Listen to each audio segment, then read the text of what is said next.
चलिए शुरू करते हैं। आज की क्लास में हम गुणनखंडों की संख्या और उनका योग निकालना सीखेंगे। हालांकि कुछ थोड़ा थोड़ा समझा चुके थे, अब कुछ विशेष प्रश्न भी आते हैं, थोड़ा सा रिवीजन कर लेते हैं। पहले जैसे एग्जांपल के लिए बताया था 240, उसके फैक्टर हम कैसे करेंगे।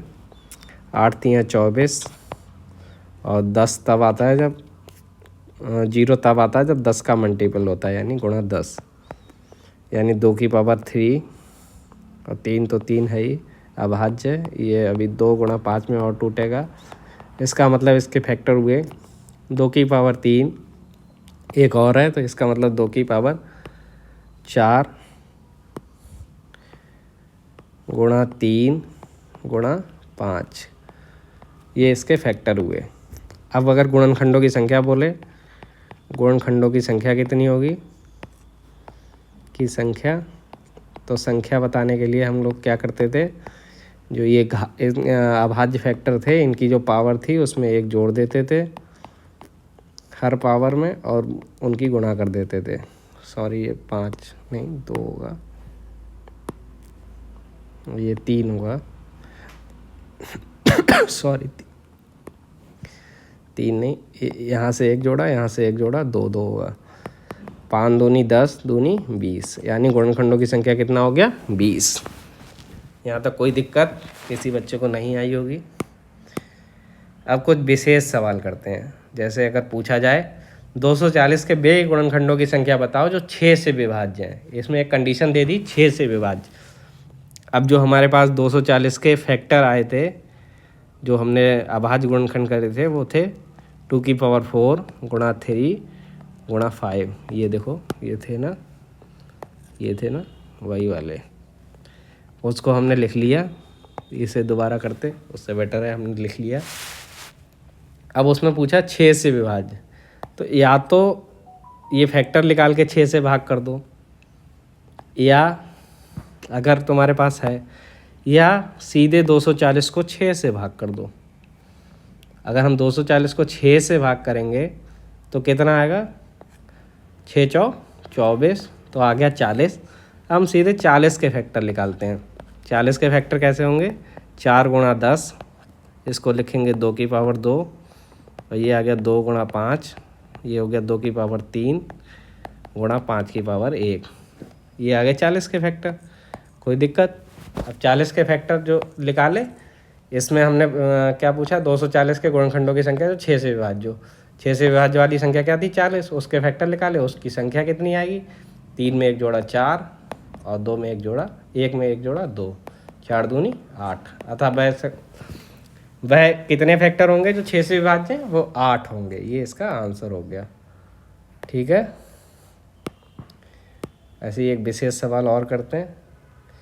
जैसे 240 के बे गुणनखंडों की संख्या बताइए जो विषम है। विषम किसे कहते हैं, वे संख्याएं जो 2 से विभाज्य ना हो, वो क्या कहलाती हैं, 2 से विभाज्य ना हो, वे होती हैं विषम। और किसी को कुछ पता हो विषम के बारे में तो बताना। फिलहाल विषम वही होता है जो 2 से विभाज्य ना हो। ठीक है। अब विषम गुणनखंड पूछा है 240 का, तो 240 के फैक्टर जो अभी हमने ज्ञात करे थे क्या थे 2 की पावर 4 गुणा 3 गुणा 5, यही थे ना। 2 की पावर 4 क्या थे, 2 की पावर 4 गुणा 3 गुणा 5, ये क्या थे 240 के फैक्टर। अब उसने क्या पूछा, विषम का मतलब क्या है, सम वाले हटा देंगे, सिंपल है। तो क्या बचा, 3 गुणा 5, इनकी पावर क्या है 1 1। और गुणनखंडों की संख्या निकालने के लिए क्या करते हैं, पावर में 1 जोड़ देते हैं, यानी 1 में 1 जोड़ा 2 गुणा 2, कितना आ गया 4। यानी विषम फैक्टर कितने होंगे 240 के, 4। ठीक है।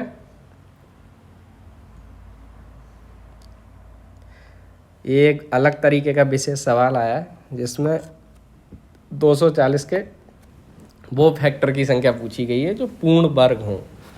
मतलब पूर्ण वर्ग आप समझते होंगे, वे संख्याएं जो किसी का वर्ग हों, जैसे 16 किसी का वर्ग है, जैसे 25 किसी का वर्ग है ना।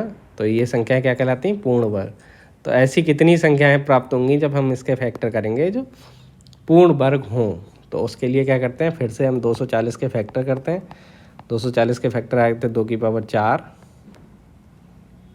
गुणा 3 की पावर 1 गुणा 5 की पावर 1। ठीक है, एक सेकेंड, ठीक है।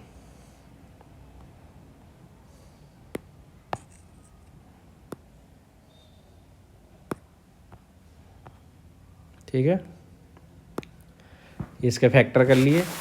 अब पूर्ण वर्ग में क्या करते हैं, ये थोड़ा सा ध्यान देना पॉइंट है कि जो फैक्टर होता है, जो फैक्टर प्राप्त हुए, अभाज्य गुणनखंड प्राप्त हुए, उसकी पावर को 2 से भाग कर देते हैं। ठीक है, प्रत्येक पावर को 2 से भाग करते हैं। ठीक है, प्रत्येक पावर को 2 से भाग करते हैं। 2 से भाग करने के बाद ये 2 आ गया। अब क्या प्राप्त हुआ, ये 2 की पावर 2 आ गया और ये 2 का पहाड़ा इसमें पढ़ेंगे तो कितना, शून्य बाहर जाएगा, तो कुछ नहीं बचा। ठीक है, कोई दिक्कत। ये 2 पावर में 1 जोड़ा 3 आ गया, 0 में 1 जोड़ा 1 आ गया, 0 में 1 जोड़ा 1 आ गया। 3 एकम 3 एकम 3, तो टोटल फैक्टर कितने होंगे जो पूर्ण वर्ग होंगे, वो 3 होंगे। अगर यहीं एक और चीज़ बता दूं, अगर यहीं घन पूर्ण वर्ग की जगह लिख दिया होता घन होंगे, घन वर्ग या घन लिख दिया होता, डायरेक्ट घन होंगे, घन। तो घन को क्या बोलते हैं भाई, जो x की पावर 3, किसी भी संख्या की पावर 3 होती है उसे घन बोलते हैं। जैसे 27 एक पूर्ण घन संख्या है, इस तरह से। तो उसमें क्या करेंगे, अगर यही 240 का पूर्ण घन वर्ग पूछ लिया गया होता, घन पूछ लिया गया होता, तो क्या करते, तो 3 से भाग कर देते। ठीक है, 4 की पावर 3, ऐसे करके 3 के भाग करते सबका, 2 की पावर 3, 1/3। ठीक है, 3 से इसको भाग करते तो क्या आता, 2 की पावर 1 आता, और ये क्या आता, 0 आता, ये क्या आता, 0 आता। 3 की पावर 0, 2 की पावर 0, सबकी घातों में 1 जोड़ देंगे। 1 की घात में 1 जोड़ा कितना हो गया, 2, 0 में 1 जोड़ा 1, 0 में 1 जोड़ा 1, ये गुणा में रहेगा, गुणा में क्या आएगा, 2 एकम 2, 2 तो पूर्ण घन होंगे ऐसे कितनी संख्याएं आई, 2। ठीक है, आई होप आप समझ गए होंगे।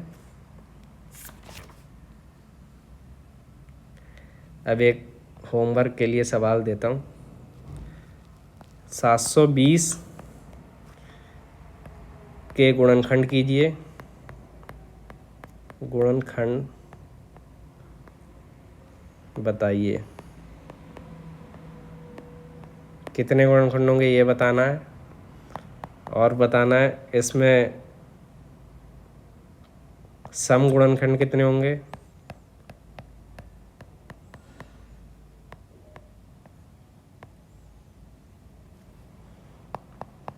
इसमें पूर्ण वर्ग गुणनखंड कितने होंगे,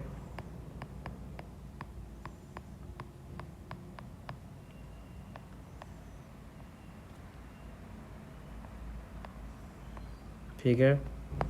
इसमें बताना है पूर्ण घन गुणनखंड कितने होंगे। ठीक है, थैंक यू।